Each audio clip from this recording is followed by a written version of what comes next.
ಇಂದೇ ಡೌನ್ಲೋಡ್ ಮಾಡಿ ಮತ್ತು ನಿಮ್ಮ ನೆಚ್ಚಿನ ಶೋಗಳನ್ನು ಆನಂದಿಸಿ. ಹಜ್ಬೆಂಡು ಒಂದ್ ಸ್ವಲ್ಪ ಹಣ್ಣು ತಲ್ತೀರಾ?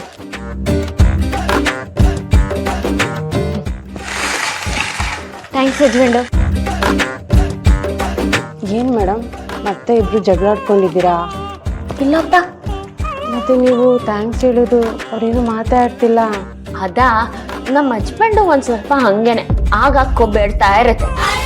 ಸುಮ್ಮನೆ ನನ್ನ ಬಗ್ಗೆ ಮಾತಾಡೋದು ಬಿಟ್ಟು ಮಾಡ್ತಿರೋ ಕೆಲಸ ಮಾಡಿದ್ರೆ ಒಳ್ಳೇದು. ಅಲ್ಲ ಮೇಡಮ್, ಬೆಳಗ್ಗೆಯಿಂದ ಆರಾಮಾಗೇ ಇದ್ರಿ, ಮಧ್ಯದಲ್ಲಿ ಏನಾಯ್ತು? ಇರ್ಲಿ ಬಿಡಿ, ಜಾಸ್ತಿ ಹೊತ್ತು ಸರ್ ನಿಮ್ಮಲ್ಲಿ ಕೋಪ ಮಾಡ್ಕೊಂಡು ಇರಕ್ಕಾಗಲ್ಲ, ಮತ್ತೆ ಅವರೇ ಬಂದು ಮಾತಾಡಿಸ್ತಾರೆ. ಕರೆಕ್ಟಾಗಿ ಹೇಳಿದ್ರಿ ಜಾಜಿ ಅಕ್ಕ. ನಮ್ಮ ಮನ್ಸನ್ನ ಎಷ್ಟು ಚೆನ್ನಾಗಿ ಅರ್ಥ ಮಾಡ್ಕೊಂಡಿದ್ದೀರಾ. ಹಜ್ಬೆಂಡು ಕೇಳಿಸ್ಕೊಂಡ್ರಾ? ಅಷ್ಟೆಲ್ಲ ಬಿಲ್ಡಪ್ ಏನಿಲ್ಲ, ಜಾಜಿ ಅವ್ರು ಹೇಳ್ದಂಗೆಲ್ಲ ಮಾಡೋ ಸೀನೇ ಇಲ್ಲ. ಆಯ್ತಾಯ್ತು, ನೋಡೋಣ. ಸದ್ಯಕ್ಕೆ ಅಕ್ಕ ಅಣ್ಣ ಬರ್ತಿದ್ದಾರೆ, ಬಾಗಿನ ಗಿಡಕ್ಕೆ ಒಂದ್ ಸ್ವಲ್ಪ ಕ್ಯಾಶ್ ಬೇಕು, ಕೊಡ್ತೀರಾ? ಕ್ಯಾಶ ಇರಿ, ತರ್ತೀನಿ.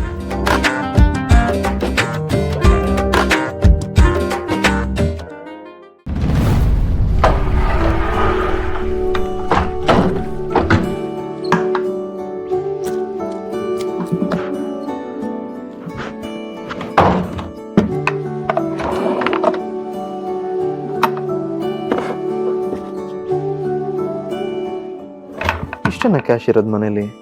ಕ್ಯಾಶ್ ಬಂಡಲ್ಲೇ ಇಲ್ವಾ?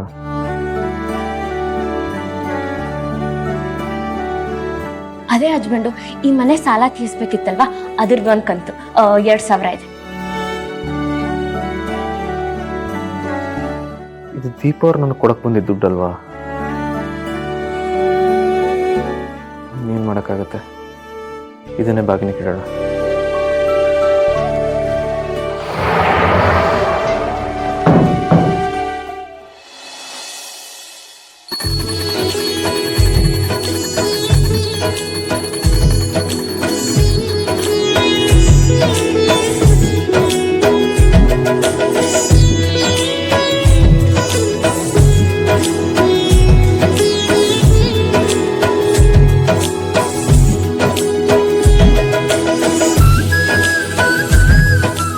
ಹೌದು, ಚಿರು ಎಲ್ಲಿ ಕಾಣಿಸ್ತಾ ಇಲ್ಲ?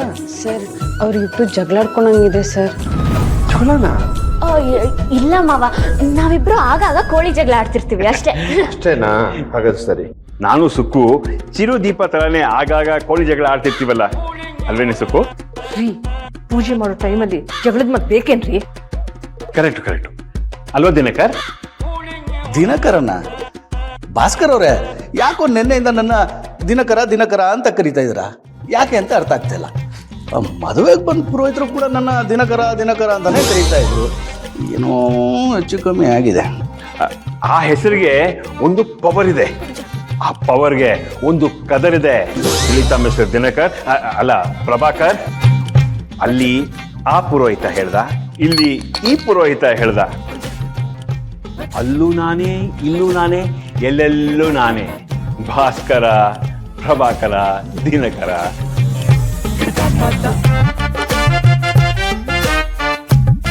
ಜಾಸ್ತಿ ತಲೆ ಕರ್ಕೋಬೇಡಿ, ಬಾಣ್ಲಿ ತಲೆ ಗಾಯ ಆಗತ್ತೆ. ಅರ್ಚನಾ, ರಾಹುಲ್ ಎಲ್ಲಿ? ಅವ್ನು ಬರಲ್ಲ.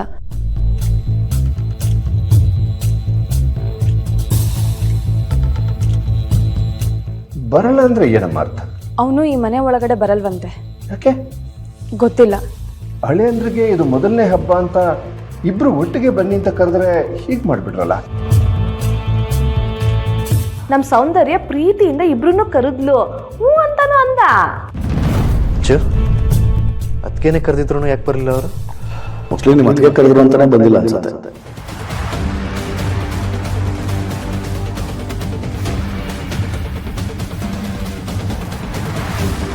ಅಯ್ಯೋ, ಯಾಕೆಲ್ಲ ಹಾಗೆ ನೋಡ್ತಾ ಇದ್ದೀರಾ? ನಾನು ಹೇಳಿದ್ನ ತಪ್ಪಾಗಿ ತಿಳ್ಕೊಬೇಡಿ. ಮೊದಲಿಂದನೂ ರಾಹುಲ್ಗೆ ಸೌಂದರ್ಯ ಅಂದರೆ ಅಷ್ಟಕ್ಕಷ್ಟೇ, ಅದಕ್ಕೆ ಅವಳು ಕರೆದಿದ್ದಕ್ಕೆ ಬರಲಿಲ್ವೇನೋ.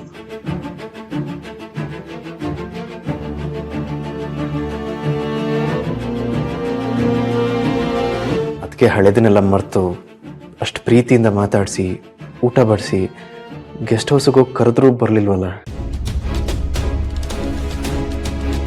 ಹೋಗ್ಲಿ ಬಿಡಪ್ಪ, ರಾಹುಲ್ ಮನಸ್ಸಲ್ಲಿ ಏನಿದೆಯೋ ಏನೋ ನಮಗೇನು ಗೊತ್ತು. ನಾವೇ ಏನೇನೋ ಅಂದ್ಕೊಂಡು ಚರ್ಚೆ ಮಾಡೋದು ಬೇಡ. ಇವತ್ತವನು ಬರದೇ ಇದ್ರು ಏನು ಪರವಾಗಿಲ್ಲಮ್ಮ. ಆದರೆ ನಾಳೆ ನಡೆಯೋ ಗಣೇಶ ಹಬ್ಬಕ್ಕೆ ಬರ್ತಾನಲ್ಲ, ನಾನು ನೀನು ಇಬ್ರು ಹೋಗಿ ಅವನ್ನ ಕರೆಯೋಣವಾ? ರಾಹುಲ್ನ ಯಾರೂ ಹೋಗಿ ಕರೆಯೋ ಅವಶ್ಯಕತೆ ಇಲ್ಲ, ಅವನಾಗೆ ಬರ್ತಾನೆ. ಮನೆಗೆ ಬರಲ್ಲ ಅಂತ ಅರ್ಚನಾನೇ ಹೇಳಿದ್ಲಲ್ಲ. ಮನೆ ಒಳಗೆ ಬರಲ್ಲ ಅಂತ ತಾನೇ ಹೇಳಿರೋದು, ಮನೆ ಹೊರಗಲ್ವಲ್ಲ. ಅಂದ್ರೆ ಮನೆ ಆಚೆ ಗಣೇಶನ್ ಕೂರಿಸ್ತೀವಿ ಅಂತ ಆಯ್ತು. ಹೌದು.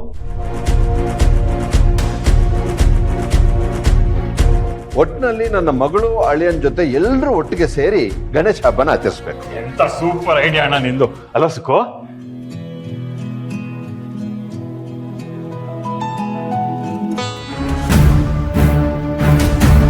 ಏನ್ ಸೌಂದರ್ಯ, ರಾಹುಲ್ ವಿಷಯದಲ್ಲಿ ಭಾವ ಈ ಲೆವೆಲ್ ಚೇಂಜ್ ಆಗ್ಬಿಟ್ರು.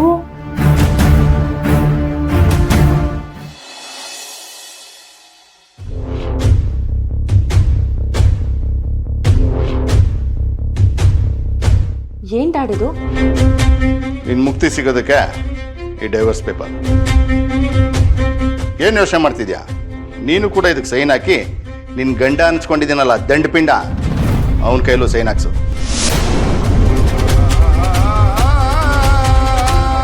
ಏನ್ರಿ ಮಾಡ್ತಿದ್ದೀರಾ? ಅನ್ಯಾಯವಾಗಿ ನಿಮ್ಮ ಮಗಳ ಜೀವನಕ್ಕೆ ನೀವೇ ಬೆಂಕಿ ಹಚ್ತಾ ಇದ್ದೀರಲ್ಲ, ಸರಿನಾ ನಿಮ್ಗಿದು? ಅಲ್ಲ ರೀ, ಅವಳಿನ್ನೂ ಚಿಕ್ಕವಳು, ಅವಳಿಗೇನೋ ಬುದ್ಧಿ ಇಲ್ಲ. ನಿಮ್ ಬುದ್ಧಿಗೆ ಏನ್ರಿ ಆಗಿದೆ? ಈಗಲೇ ಊರಿನ ಜನ ನಮ್ಮ ಬಗ್ಗೆ 4 ಮಾತಾಡ್ತಾ ಇದ್ದಾರೆ. ಅದ್ರಲ್ಲಿ ಈಗ ಇವ್ರಿಬ್ರನ್ನು ದೂರ ಮಾಡಿದ್ರೆ ನಮ್ಮ ಬಗ್ಗೆ ಅವರೆಲ್ಲ ಏನ್ ಅನ್ಕೊಳಲ್ಲ ಹೇಳಿ? ನಿಮ್ ಮಗಳ ಮರ್ಯಾದೆನ ನೀವೇ ಬೀದಿಗಿಡ್ತಾ ಇದ್ದೀರಲ್ರಿ. ಏಯ್, ಅವನು ನಿನ್ನ ಮಗಳಿಗೆ ಹೇಗೆ ತಾಳಿ ಕಟ್ತಾ ಅಂತ ಯಾಕೆ ನಿಂಗೆ ಗೊತ್ತಿಲ್ವಾ? ಗೊತ್ತು.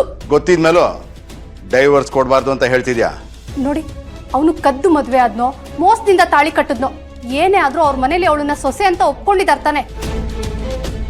ಅವನು ಇವಳನ್ನ ಹೆಂಡತಿ ಅಂತ ಒಪ್ಕೊಂಡಿದಂತಾನೆ. ಪಾಪ ಅವನೇನು ಇವಳಿಗೆ ಹೊಡಿತಾ ಇದ್ದಾನ, ಬೈತಾ ಇದ್ದಾನ? ಏನೋ ಗಂಡ ಹೆಂಡತಿ ಮಧ್ಯೆ ಏನ್ ನಡೆಯುತ್ತೋ ಅದನ್ನ ತಾನೇ ಮಾಡ್ತಾ ಇದ್ದಾನೆ. ಅದೇ ದೊಡ್ಡ ಅಪರಾಧ ಅನ್ನೋ ತರ ನಡ್ಕೋತಿರಲ್ಲ. ಏಯ್, ನನ್ನ ಮಗಳ ವಿಷಯದಲ್ಲಿ ಯಾವ್ದು ಸರಿ ಯಾವ್ದು ತಪ್ಪು ಅಂತ ನಾನು ನಿರ್ಧಾರ ಮಾಡ್ತೀನಿ. ನನ್ನ ಮಗಳು ವಿಷಯಕ್ಕೆ ಏನಾದರೂ ತಲೆ ಹಾಕಿದ್ರೆ ಒದೆ ಬೀಳುತ್ತೆ.